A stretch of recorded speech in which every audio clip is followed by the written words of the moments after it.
Test 3-1, test 3-1.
Everybody to our Finance, Planning, and Investment Committee meeting this morning. We'll call the meeting to order. I don't believe we have any citizens registered to talk, so therefore we're going to move to the next item, which is the approval of the minutes. All in favor, signify aye. Any discussion, modification? If not, any opposed? Motion pass. And at this time, I'm going to turn over to the planning chair. Who doesn't have I'm at a disadvantage. No, you're at an advantage. Do you have it on your, is it on your thing?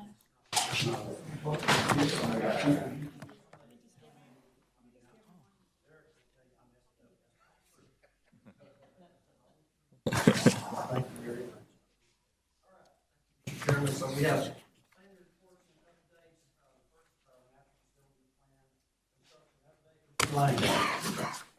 Yes, sir. Well, are we on? Doesn't look like we're on. Okay. So for the update, first in your book is for the PEC. The PEC is moving along very nicely. In fact, they're forming the rebars for, there we go, it wasn't the other way, thank you. So they're forming the rebars for the piers. They have received the foundation permit, and they were supposed to start drilling piers this week, but Mother Nature has interfered with us. But that should be coming once they draw out the site, and we'll start drilling piers, which means the foundation is coming soon. That's very positive.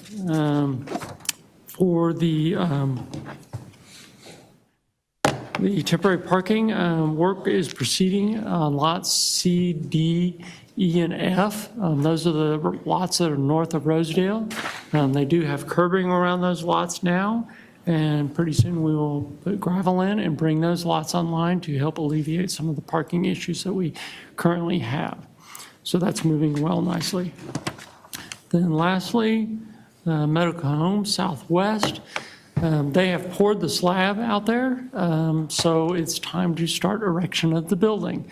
I was out on the site not too long ago, and they're moving along very nicely. All the underground is in. And in fact, now Trinity Metro has asked for a bus stop out there, and we're meeting with Councilman Williams, I think next week, to talk about that, which we're happy to have that out there. That works in our favor. So that is proceeding nicely as well. So construction is still moving on schedule, and they are all in budget.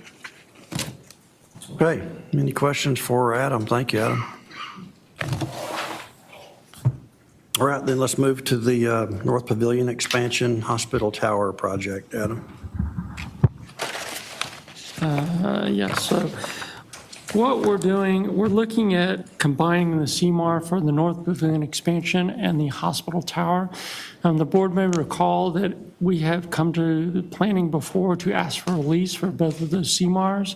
We went out on the street twice for the North Pavilion expansion and received limited responses. The first time we received one response, the second time we received three, but the only one was qualified, and that was one who previously put in for that. And we just feel that we're going to get a better response by rolling the two of them together. And also from a constructability standpoint, we think that's a smarter move. Also, we think there's significant savings that we can draw by having one contractor doing the entire project across the site instead of bringing on general conditions and fee for two separate contractors. So we just wanted to inform the board that that is our thought process, and we are ready to release that. I believe it's end of this week that we are doing that. So this is more informational, just to let you know that's the direction we're taking. That's a positive impact on schedule? To be determined. Okay. Questions for Adam on the new pavilion expansion? All right, then, Mr. Chairman, that's it. We don't have any action items for renewal. Everything is on finance, so that completes the planning agenda. So we're now going to go into our finance agenda. Would like to invite Rory and Stanley. Should we invite him? Adams. Yeah. Mr. Adam, would you like to take a seat up there so our CEO can properly introduce you, sir?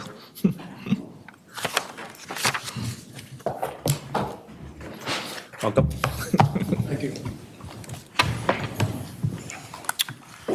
Well, we'll start out with, Before we get started, good morning. Thank you, Chairman and members of the board.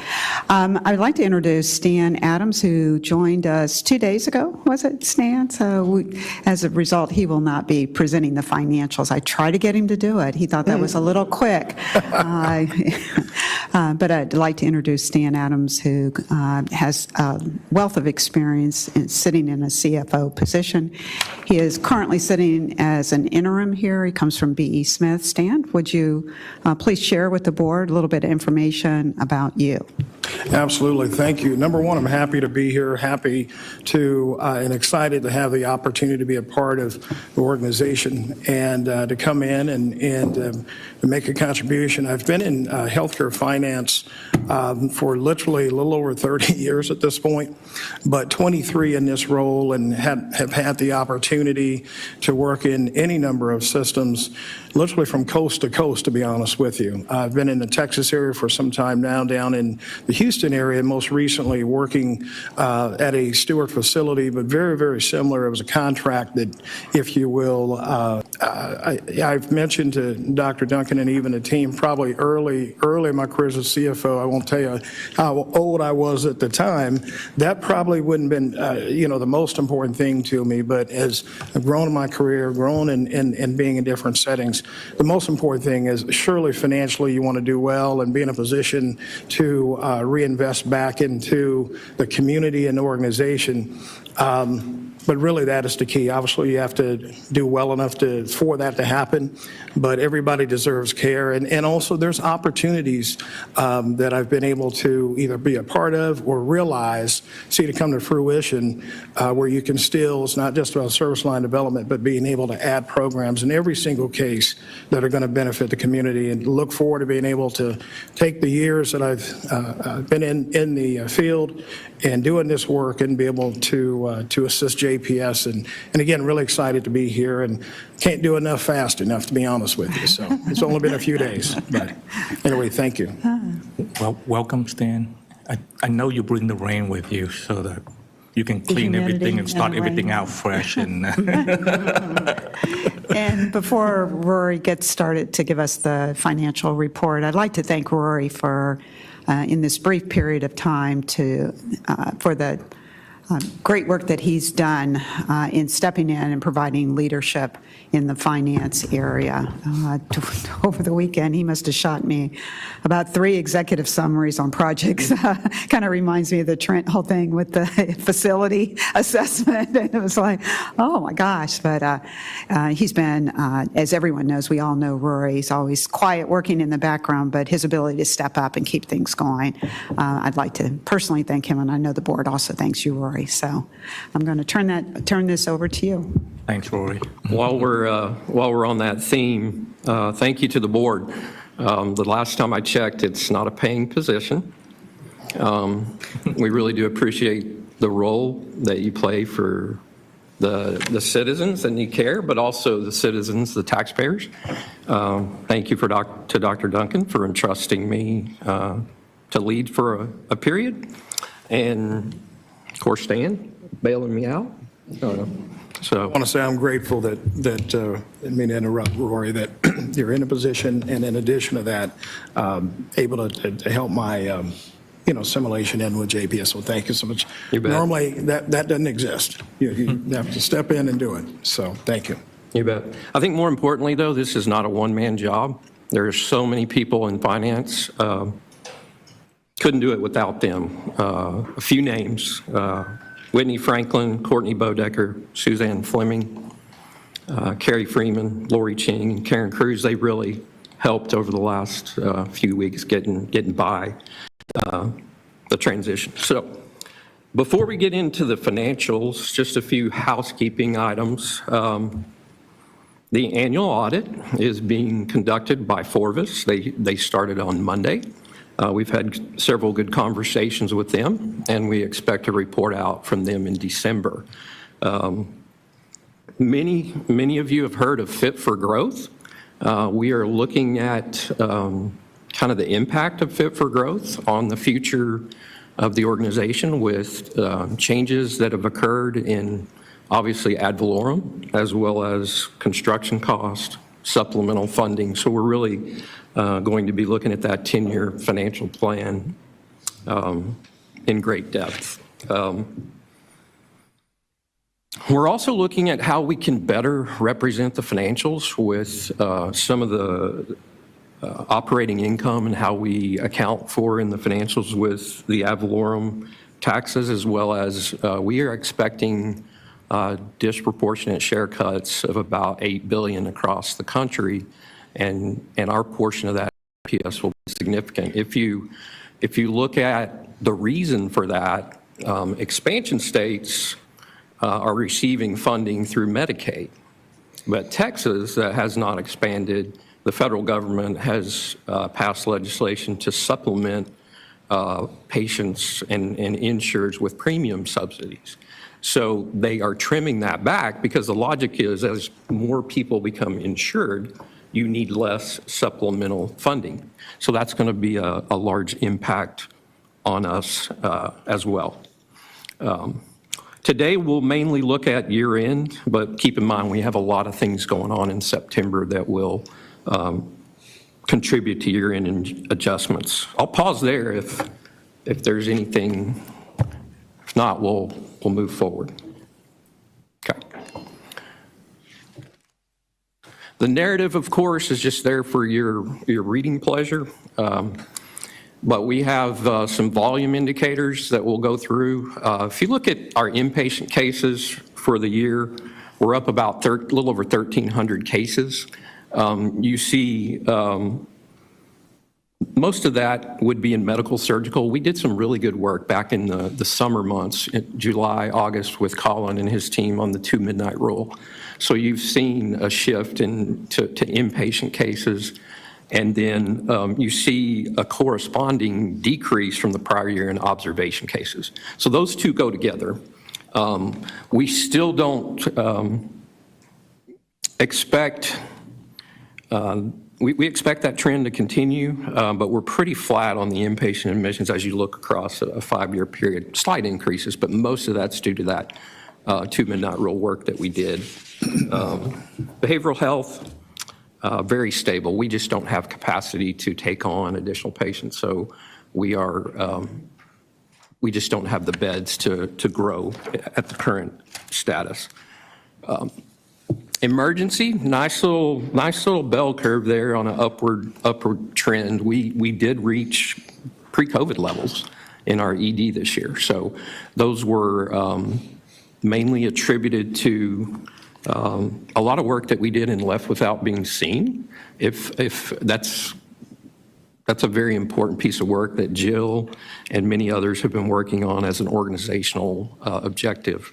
Urgent care is up about 6,500 visits, but not at pre-COVID levels. We are definitely looking at how to utilize urgent care in a more efficient way.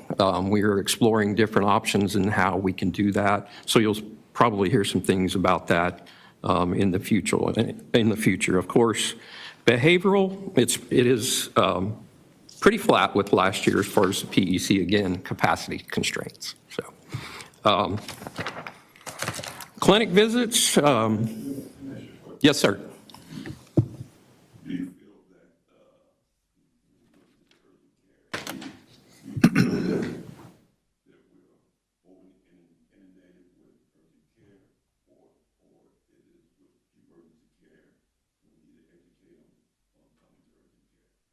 Yeah, it's a great question. And from my perspective and others we see a lot of non-urgent issues there. Medication refills is a significant number. So we're looking at ways we can better utilize that more as a primary care location. So I think we'll see some of that. But I think not as much emergency flowing through there, but Do you see a lot of emergency visit that turn into inpatient admission? Definitely from the emergency, for sure. Not so much urgent care. We typically, if we have an urgent patient, we're going to move them over to our medical emergency room. So we wouldn't see that out of the urgent care. Is there an increase in the uncompensated care side of it? From an admission standpoint? I don't think it would impact uncompensated care. We certainly have, most of our admissions are medical through the ED. That's the largest chunk of them. So- Yeah, and we typically admit around 25% of the volume that comes through our emergency department, and that's been stable over time. That's pretty traditional. It's also the standard across the country. 25% is what other hospitals see as well. Because that does play a big, That percentage is consistent with similar facilities. There are those that are not, that really don't follow the same, into the same space as the safety net facilities that run about half that. But on average, for a similar facility, it's about 25, 26%. I'm more concerned about later on when Dr. K or the team going to have to negotiate on the Medicare Advantage to get a good contract. That settlement and all that stuff behind the scene for the DSNP and all that stuff is going to take a big bite out of us from the contract perspective.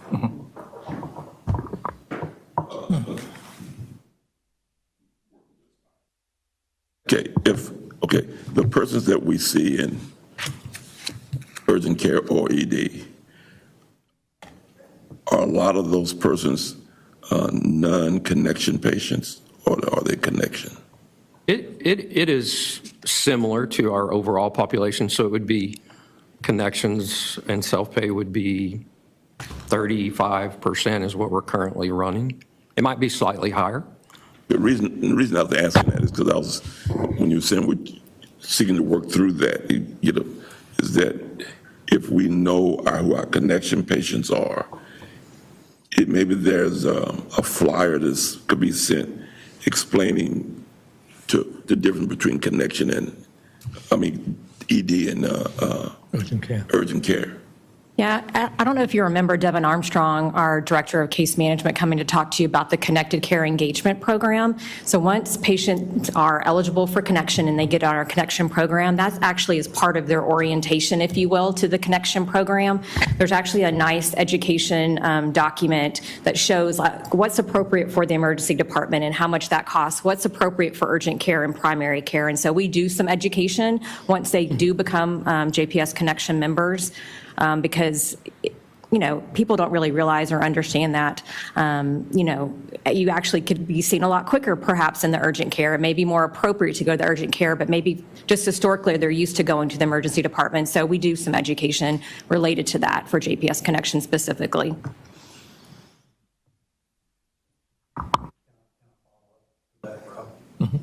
Jill. What portion today, and Rory, this may be something you have to go look up, but a portion today of our discharge patients that were ED admits leave with a primary care physician? I don't have that in front of me. Obviously, when people get discharged, we discharge them with a primary care appointment. Right. I don't have an exact, but that is part of the discharge process to ensure they already have a discharge or an appropriate, depending on why they're here, right? They may be following up with a non-PCP, depending on the reason, for example, orthopedics or something like a trauma-related admission, but that is part of the process that they leave with a discharge follow-up appointment. Yeah, there's so many patients that leave EDs around the Metroplex that do not have anything beyond that first primary care physician, which is prerequisite when you get discharged. The harvest there is how do we connect with those patients and begin bringing those into JPS, whatever their status, because some of them are going to be connection eligible.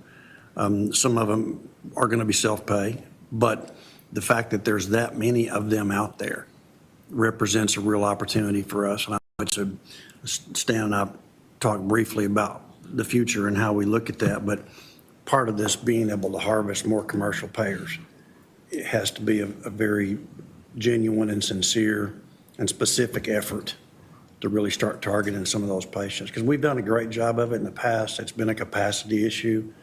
But if we can start bringing more of those people back to JPS, into our system, into Connection, then it's a lot of folks that we could help and help to our bottom line too. At my last facility, we started to flag that through the patient access area, and part of that, there were some obviously that were missed, but we made over the last year significant improvement, but yeah, that is a key. So One of the things we're also doing is we're in the midst of planning it's called transitional care management. It is a reimbursable service. And so we are looking at how we can staff that as well and also capitalize on, so you'll hear it termed TCM. So we're in the midst of that planning as well. So that's very, very early though in the process. So. But I do want us to be cautious of most of those that are leaving the other institutions are needing specialty care, not a lot of primary. So we need to make sure that as we recruit, that we really can handle that volume. Because what we have here is, yes, they give us an appointment when we leave, but there is a disconnect on what this doctor is saying and what your primary care is allowing you to get into their system. So we have that already, so I just want us to be cautious that the bulk of those that are coming from the others are for specialty care. To follow up on what Trent was talking about, let me just expand a little bit more. We have the JPS connection. Is there any way we can take a look at that to see those that are about to be eligible for Medicare so that we don't lose the opportunity to educate them as they Dr. Tchd actually put a request to the data analytics team probably a month ago, we'll just say, but they came back with some initial results last week. Help me with the retention percentage, is it 50? So we're retaining 50% right now. And so we do have some strategy around that to grow that 50%, but we're keeping about 50% of those that age in. That's great. Thanks. We need to hear that so that we can celebrate with you guys. It's interesting, though. We also looked at it in a columnar fashion by payer, so we can tell, which ones are where they're migrating. So we lose some Medicare patients as well into different plans, but good questions. Anything else? Because they are patient for life. Yeah. We'll go to outpatient clinic visits. When you look at the numbers, it exceeds pre-COVID 4.5% over the prior year. 26,000 visits. Specialty, 14,000 visits. This team, there's a lot of hard work going on around access, and I would tell you they've done it without additional providers. We have run a vacancy rate traditionally with providers. We're getting to a point where we can close the gap on that vacancy rate, but we did not really close the gap during this year that far. So they've done it really without new additional providers to this point. So very, very commendable on their part. Behavioral health has also done a tremendous job increasing access, about 6,500 visits, and you can see the steady climb over the last few years there in that behavioral health number. So. Rory, what's that going to look like with the Cigna inflow? And that's where a lot of it came from, Trent. Good point. We have 22,000 rostered members with Cigna. Yeah. And that has been very much something we've had to, I hate to use the term choke on, but it really is a significant volume. 22,000 2-year flow. that's already not flowing. So that then begs the question in terms of, from planning perspective, especially when it comes to providers, not to mention space, but just on a provider scale, does that mean we have to now ramp up a different philosophy when it comes to filling positions? And are they even out there to fill if we could? Yeah, I think that's more the challenge, Trent, is the workforce is hard to get in. That includes your providers too. With that said, a lot of the work has been done around just template management. And so we wanted to optimize that before we went out and brought on additional providers. There are providers that are in the pipeline that we will bring on. We will run into some capacity issues. And even as we open up the new medical home Southwest, we're going to hit some capacity issues. We cannot create enough brick and mortar to move through the number of patients who are needing health care. And so we're looking at strategies as to how we could deliver health care outside of brick and mortar, with more of your technology that the board has invested quite a bit of money into. So we're looking at all different avenues, but Cigna's been great for us to have, but it has also created some additional challenges. It's probably our biggest pressure on the pipeline at one time than we've ever had. Yeah. I'm guessing, just looking back at our history and seeing what has tended to be a pretty good curve that we can project. And all of a sudden now you've got 22,000 more lives. And I doubt if we've ever had that many more hit us at once. So it's Not all at once. it's going to be a big deal. Yeah. So I'd just like for you guys to keep us updated. I'll tell you, Joy Parker and her team I've been in 2 meetings in the last month where they have put together an amazing amount of data on, it's, as Dr. Duncan said, it's a template issue, but it's also a space issue. And then how we utilize exam rooms, do we extend hours? We're trying to maximize all of that as well as try to find additional providers. So she's got some really good information on that we could bring back at some point. Roy, quick question for you for the Cigna. I mean, obviously it's bringing us a lot of patient and revenue also as well, but the challenge also is going to be the write-off on the back end, right? Especially around February when they don't make their premium payment. So how do we cope with that, or do we have enough resource to call to make sure that they make those premium dollar type thing? Otherwise, it's going to be write-off. Yeah.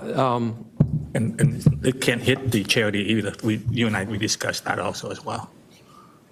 I'll be honest with you, the premium cancellation is something that we can't really get out ahead of because we find out about it after the fact. So there's not good information where I can look into a patient's payment history with an insurer and say they're current on their premiums. I typically find out in the payment process 60 days after. So that's a problem. But it's not a major problem from a write-off standpoint.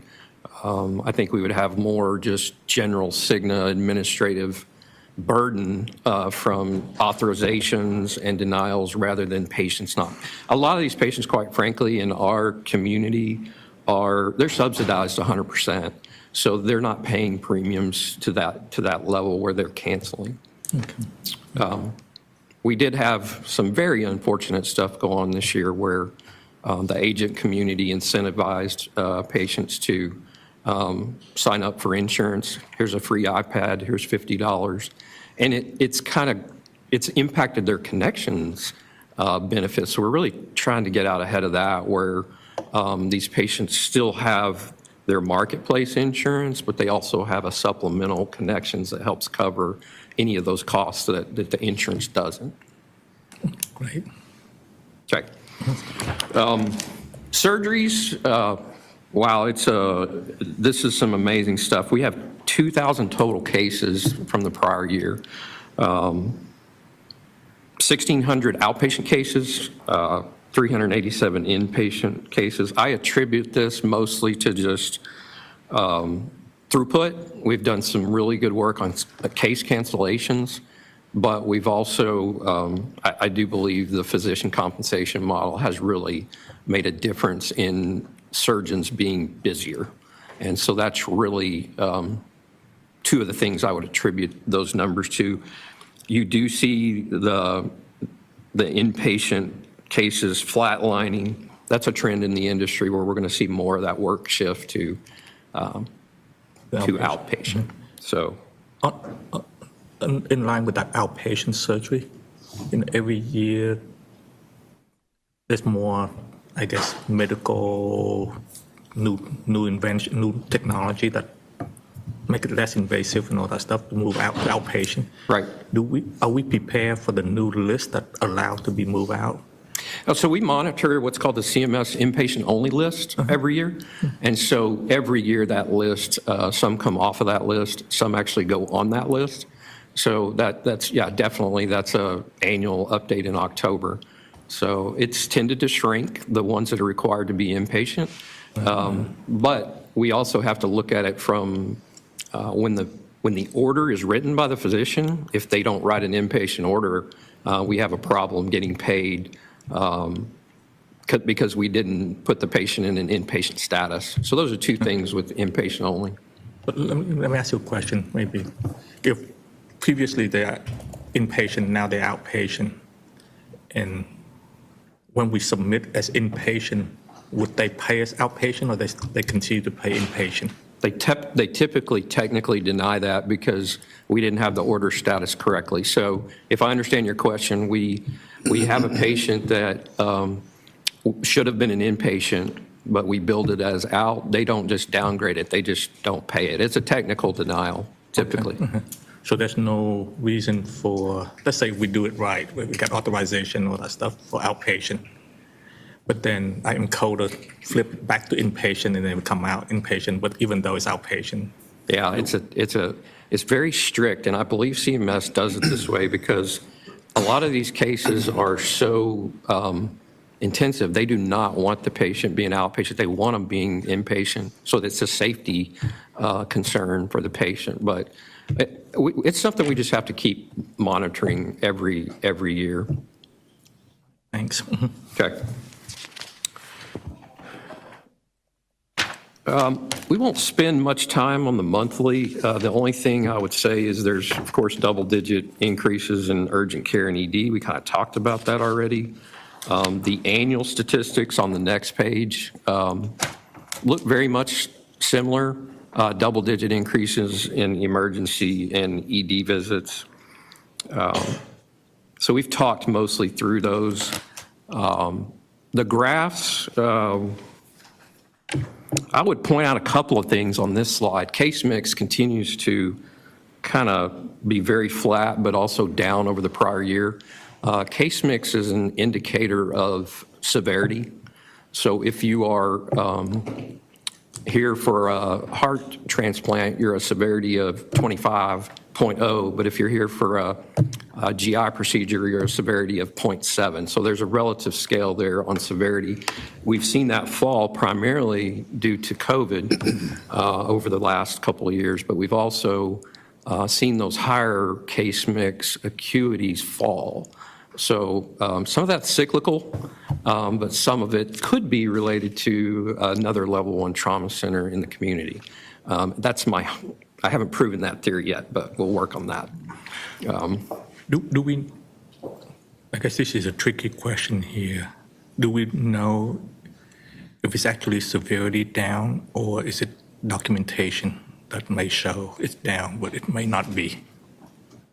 So if you give me 3 or 4 months, I can answer that question better. We're actually doing an initiative with case mix this year with improvement. And so we expect a significant uptick in case mix. It's an initiative that we budgeted for as part of Fit for Growth.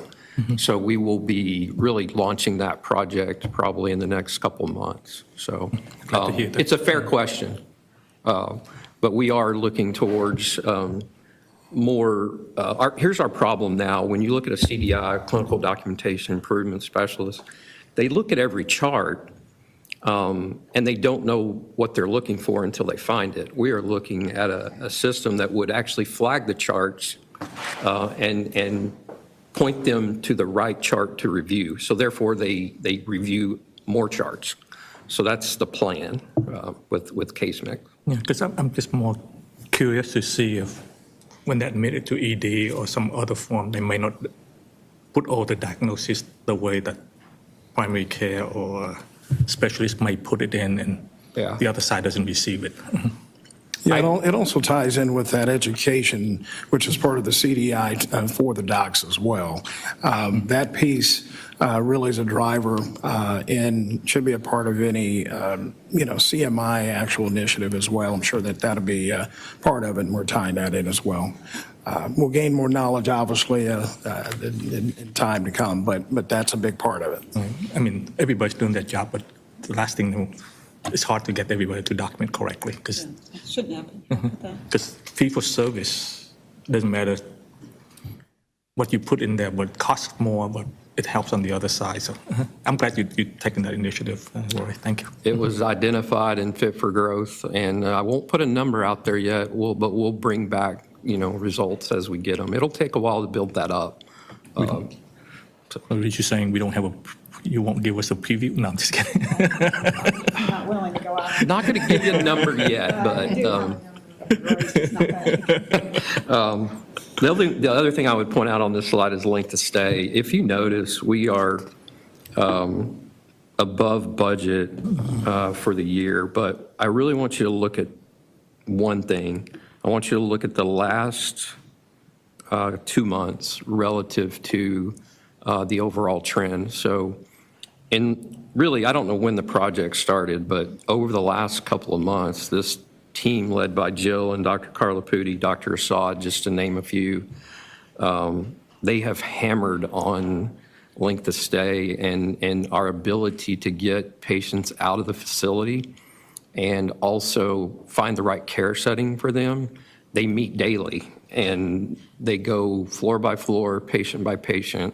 And I believe that's why you're seeing an improvement. And we have something called a surge level. We used to be in surge level, I think, is 1 to 6. And we used to be a 6, pretty much consistent. And we're running a 1 pretty much weekly. So that team has done some amazing work there. Yeah, I'd like to reiterate, that's been amazing work. I mean, we used to talk about long waits in the ED. I think Dr. Huggins can speak to this, but I mean, they just move them through and get them into a bed. So great work that's being done on throughput. The next page, outpatient, I won't really repeat anything there. We've kind of talked through that. I just lied to, well, let's see. No, I didn't lie to you. We're going to go to surgery. The only thing I would point out on surgery we did talk about, but take a look at general surgery and orthopedics and really across the board. The blue bar is your actual and your red bar is your budget. We've done some good work in orthopedics and general surgery. You see, though, it's not so much on the inpatient side, but you look over to the bottom right quadrant, and your outpatient general and orthopedics is up pretty close to 25%. So that's, again, attributed to that throughput discussion that we had earlier. So any questions on those? Behavioral health, very consistent with just our capacity.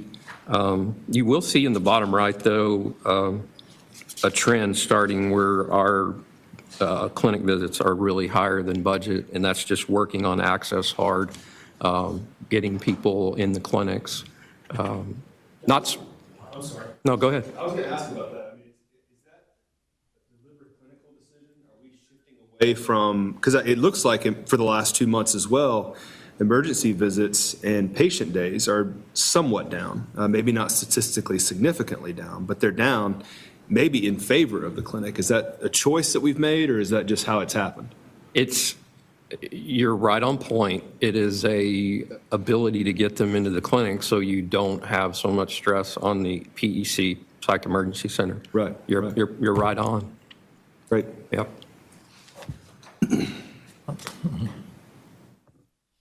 Okay, financial metrics. I will point out on the payer mix that we'll cover colors here. Purple at the top is your commercial. It's up 7% from the prior year. That's your Cigna Marketplace impact mostly. The green bar is your Medicaid impact. It's an exact decrease of 7. That is attributed to Medicaid unwinding. If you're not familiar with that term, people that were granted extensions for Medicaid through the COVID period, they rolled off or began rolling off in April. So now they're in a process where they have to reapply. And there's quite a few Medicaid members that are falling off the Medicaid rolls. It's taking a while to get them back enrolled, and then some of them will never be eligible just because they've either, their status has changed or their income may have changed. But that's why you see such a decrease in Medicaid. When you combine orange and pink, that's our unfunded population. Those are numbers in 22 of about 34%, and in this year it was 35.5. So not a tremendous uptick, which is a good sign for us that our unfunded has not increased dramatically. When you look at $3 billion in revenues, though, 1 to 2% of that still makes a pretty good shift, but encouraging that it's not more than it is. Roy, on the top left corner, quadrant, is that based on volume? It's charges. It's charges, right? Yes, sir. It's based on charges. Gross charges. Gross charges, that's correct. Good question. Patient cash, bottom left quadrant. The only thing I would mention here is you see a little bit of a shortfall in the month of September. We do get new CHIRP reimbursement rates in September. They adjust those rates upward, and it takes us a little while to catch up to that higher rate. We record the net revenue at the new rates, but then it takes a little bit of time to catch up to that. So, any questions on any of those graphs? No, just looking forward with Medicare sequestration. Is that going to affect us a lot? Sequestration is right at 2%, but it's already in effect and it's already budgeted for. So we've been experiencing that for many months now. They've reinstated sequestration. So if you're not familiar with sequestration, that's just it's legislation that said we're going to trim payments by 2%. They just shave it off your payment. So, okay. CHIRP rates, I would say, on the inpatient side went from 128 to 151 on a percentage basis of base Medicaid, and then outpatient went from 58 to 143. So that's doubling the normal Medicaid rate plus 50% more. So that's why CHIRP is so important to our funding. All right, we'll dive into the income statement. Like I said, I'll focus mostly on the year-end results. Very high net income month for the month of September at $42.7 million. But I would like to focus on really why we have some of the variances. We'll start out in the operating revenue section. Most of the variance is attributed to the HEART program, which was not finalized at our budget period at the end of 22. That was $44 million. We also received a DISH increase of about $31 million. And then we also, that was $31 million, but that was due to a federal allotment. So the federal allotment for DISH went up, so therefore more flowed down to the state of Texas. So that's really why the DISH reimbursement, and that's all in the supplemental funding category where you see that $73 million.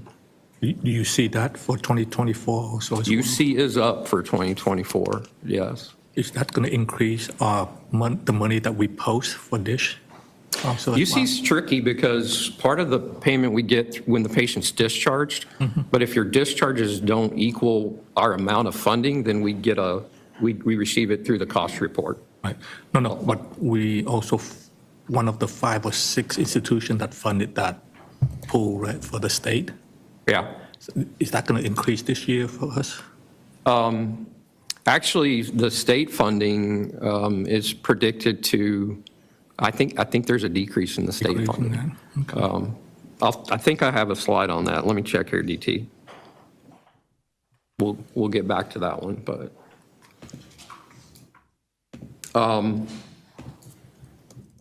Pharmacy, you can see a $19 million increase there. Retail pharmacy, a lot of volume flowing through pharmacy, but there was also a year-end revenue adjustment.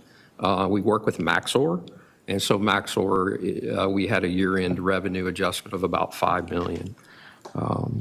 And then other operating revenue is just a mixture of grants and a whole lot of different categories. So that kind of explains the top side of the revenue side. The expense side, or section, we've run about $3.5 million over budget for the year on salaries. A lot of market increases that we absorbed last year. We also did some job leveling, but it's evident we've got to keep up with the market. So a lot going on in that salary arena. Contract labor is a positive. We've done a really good job creating more permanent positions as opposed to contract or agency. A question, Rory. I'm looking at salaries year to date. It looks like it's 40 million. That's correct. Okay. Yes. A lot of that was just, like I said, that market increases. There were a number of job categories in the year that we adjusted, and we're likely going to have to do some more of that in the next year. You may not have this number, Rory, but I think we budget for 80 and we come up with 40 only? Or how do I reconcile that? Did we budget for 80 of market? Is that the question? Right. Did we do that for 2023? We definitely budgeted. I don't remember the exact number we budgeted, but we came in above the budget. Okay. Yeah. So if coming above, so that would be 120, if that 80 was the right number for the premium pay. I don't think it was 80. It wasn't quite that high, but I can circle back and provide last year's impact, kind of where that landed. Okay.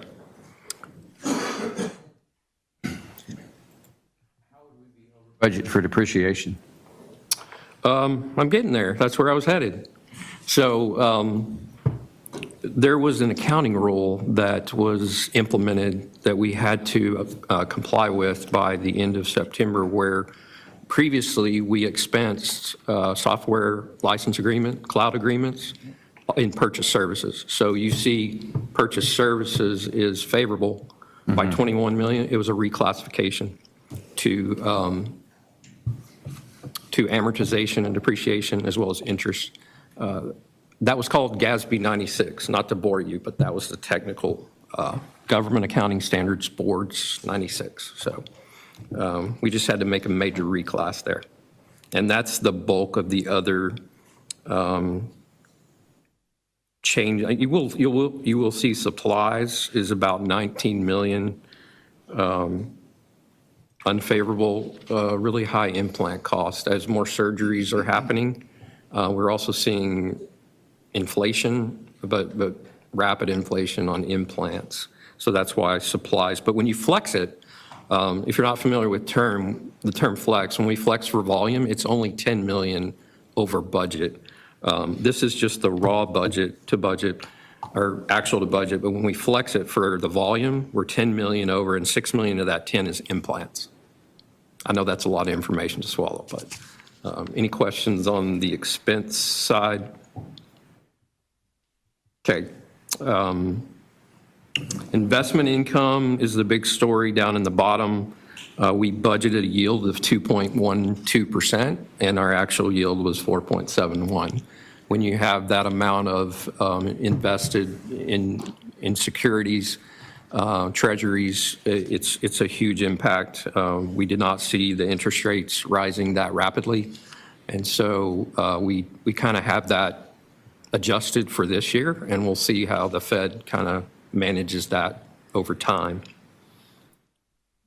High interest is good for JPS, bad for the consumer. So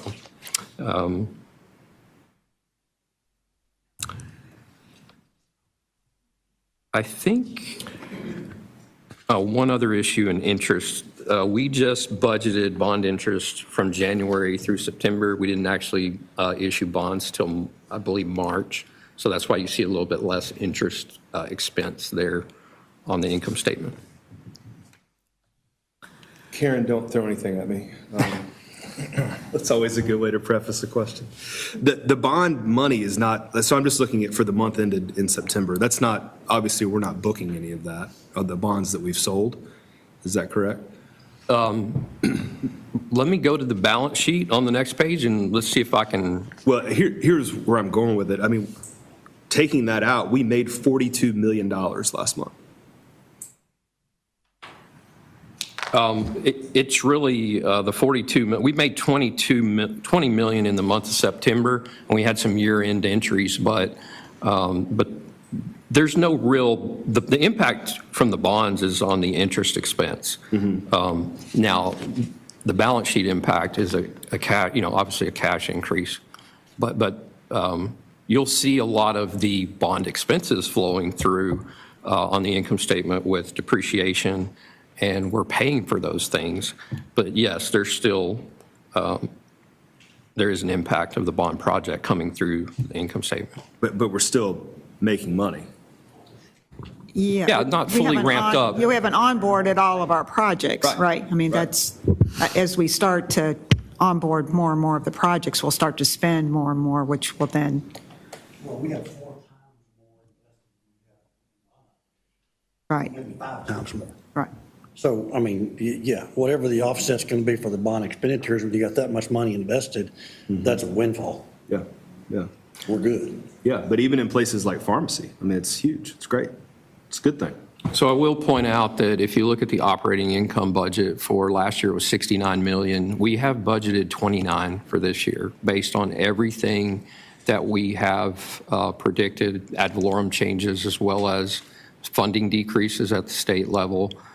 So that's about a $30 million decrease in budget. Now, I recognize that we're over budget, and we can explain why we're over budget. But we do have one significant, they changed the dish formula really in September after budget was submitted. So we've probably got another 20 million of exposure in that 29 million. So this year will look a lot different. It will. It's scary in a way, the 2% Medicare reduction, kind of, and then we flip into the ACC, the risk for the V28, that will make the threshold higher for the acuity also as well. So I'm not sure we calculate that into the picture because it's going to be a 3-year hit for us, but that's another part that if we're doing the same, because the acuity is harder to get to for CDI as well. Yeah, I mean, from the CDI perspective, we budgeted some of the project uptick, not all of it. We were a little conservative on that, so. Quick question for you. With the interest going up and all that stuff, a lot of people will be hurting. Is there a concern that we need to take a look at the FPL for qualification for a connection program? I'm going to answer that. We can take it offline too. No, I can answer that. We're already more generous with our FPL than every other state, public hospital in Texas. Most of them, if I need to explain more, the FPL is federal poverty limit, And so we set a threshold. If you fall below that, you qualify for connections. We're at 250. And most hospitals are at 150, and El Paso is actually at 100. So we are way more generous than most public hospitals currently. So I would say we don't need to address that. But then we also in the bigger city, it's more expensive too, so. Right. But DT? Yes, sir. So we're at the end of the fiscal year. Can we now adjust the presentation of our financial statement to follow our audited financials and pull the property tax revenue down to the bottom? Now that I know we have some initiative behind the scene to do that. We have a new interim CFO, so give us a chance to visit that, and then we'll come up with the right format. But we recognize that it needs to be done in a way that we can reference back and forth and make it more clear. Yes. Okay, and we have a guide, because, I mean, our auditors show us how it's supposed to be done, but we're not doing it on our meetings here. We are on the same page on Okay. that one. Yes. I had a conversation with Dr. Duncan. We're looking at taking that step. She shared to me the methodology that we've been applying, but of course not consistent with from an audit perspective, so yes. We need to do a better job with the optic, so we hear you loud and clear.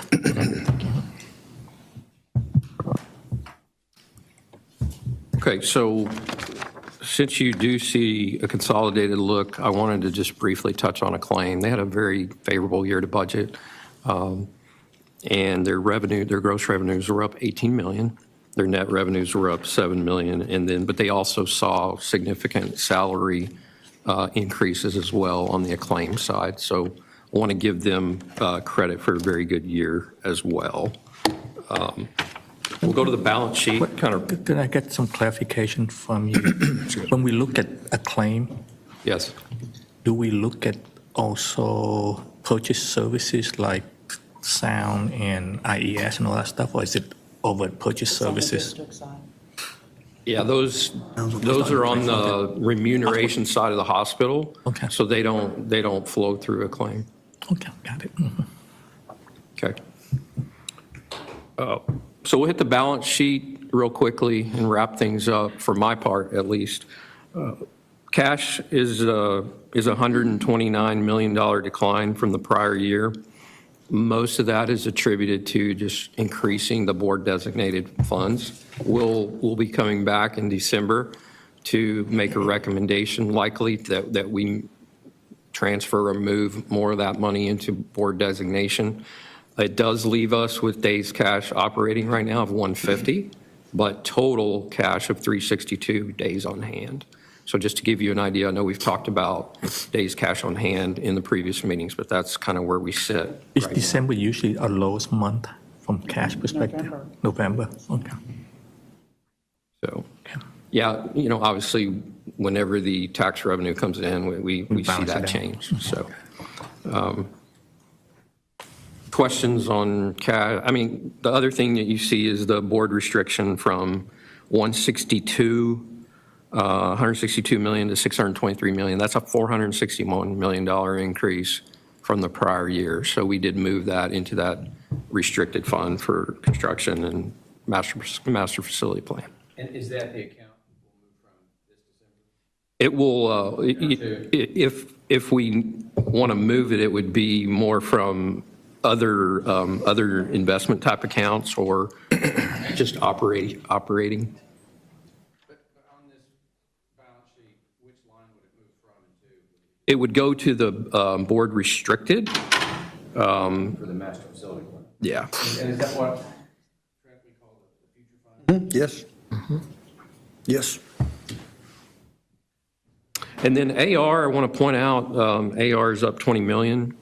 That's a pretty big jump for 1 year. And that's what's on my, shoulders. But 19 million of that 20 is that Cigna Marketplace insurance product. It didn't exist at December 31. It started in January. So that's that AR that's built up during that time period. And the AR is booked after allowable amount, right? For the AR. AR's booked at net, that's correct, not gross. So that's net AR. Yes. Wow, that's correct. The other thing you see is the appearance of the long-term debt that was not there last year, 461 versus 19 million last year.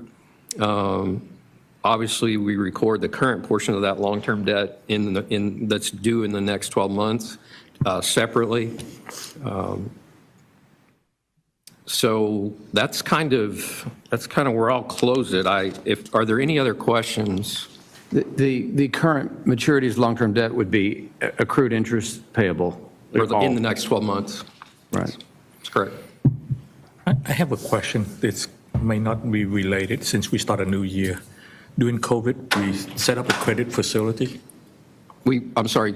During COVID, we set up a credit facility for just rainy day for the credit line type thing. Did we do anything to that, or did we close it down? We closed it down. We closed it down. When you're doing the balance sheet, they have to balance out, yeah. Any question? Come and put in this net asset. Okay, based on no other questions, I would take a motion to approve the unaudited financials for September and year end. So moved.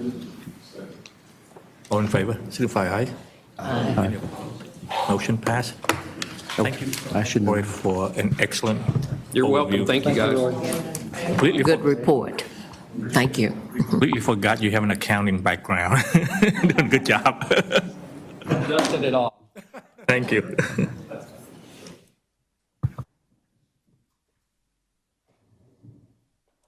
Daphne, just a little technical thing. I was not on the committee. I shouldn't have made that motion. So somebody will need to substitute a motion for my motion.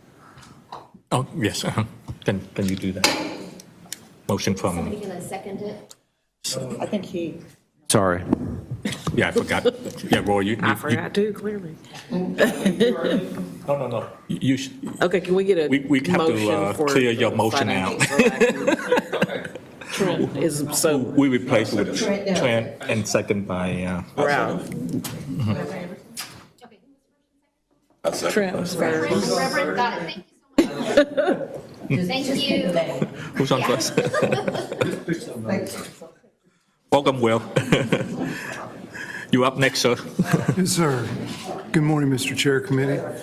We'll start with the ask. I've got a request for $1.57 million annually and $7.8 million over the next 5 years. This is for Infor, which is our ERP, Enterprise Resource Planning Systems. That is the business systems from finance, HR, supply chain, all interactive. This request is actually a bundle of several things. One, it's the license renewal for the 39 modules that we already own. It expands the portfolio by another 34. It takes both those sets, the entire portfolio, and moves it to the new version.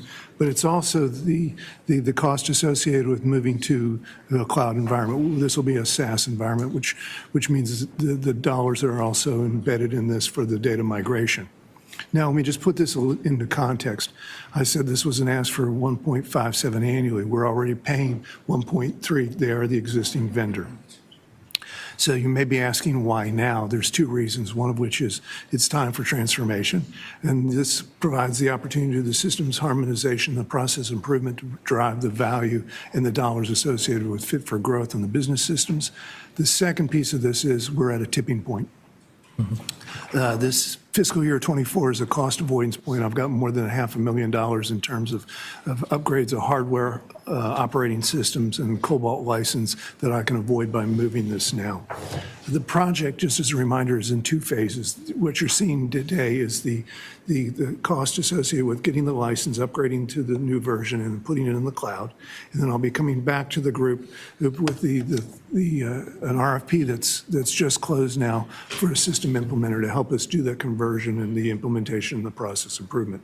Through this project, there'll be also a fairly north of $1 million in terms of savings from a rationalization of software by expanding this portfolio. Any questions, sir? I have two questions for you. One is, I'm assuming that you move into the cloud, so they meet all your requirements for cybersecurity Yes, sir. and site trust and Yes, everything sir. else.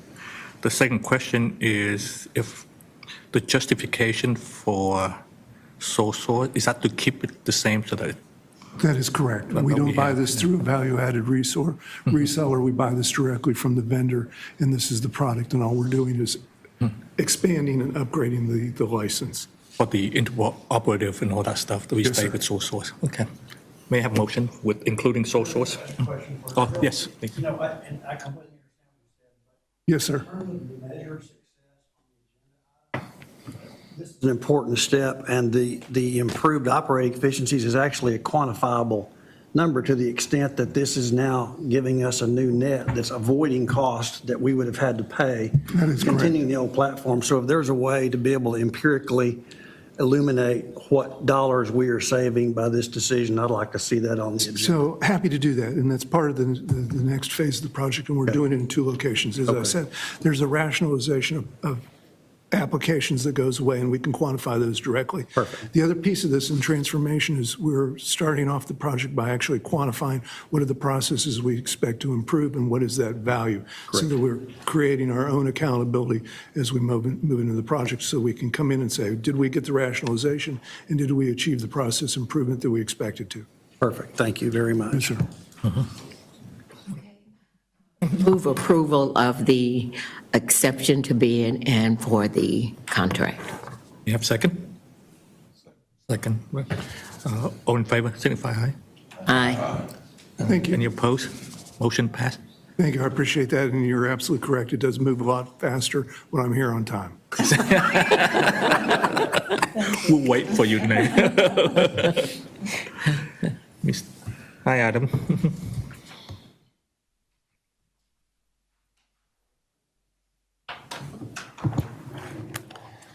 So good to see you again. So I am here to present a contract, an amendment to the Byrne contract for Medical Home Southwest. This is the final component of the contract. You may recall that Byrne is working under a design-build contract. We did that intentionally so we could start construction earlier. So there were subsequent work packages as we built that design-build contract through design. The board has previously approved a number of those work packages as we move forward. This is the final one that locks in their guaranteed maximum price. It's $1.9 million. Again, within this contract are built the owner's contingencies, escalations, construction contingency, which the owner controls. So therefore, we're within budget within this contract, and we have additional dollars within this contract if we have issues that occur on the site, typical within a design build. So moved. Second. Any question? If none, all in favor, signify aye. Aye. Any opposed? None. Motion passed. Thank you. Thank you very much. Anything in closed? Since we don't have anything in closed session, and so we actually have 2 items for follow-up later on. One would be the salary on what we premium pay that we budget in the $40 million. Right, and then the CMI probably in the next few months. Thank you. That concludes, guys. Thank you so much, and thank you. Welcome on board. Thanks, Rory.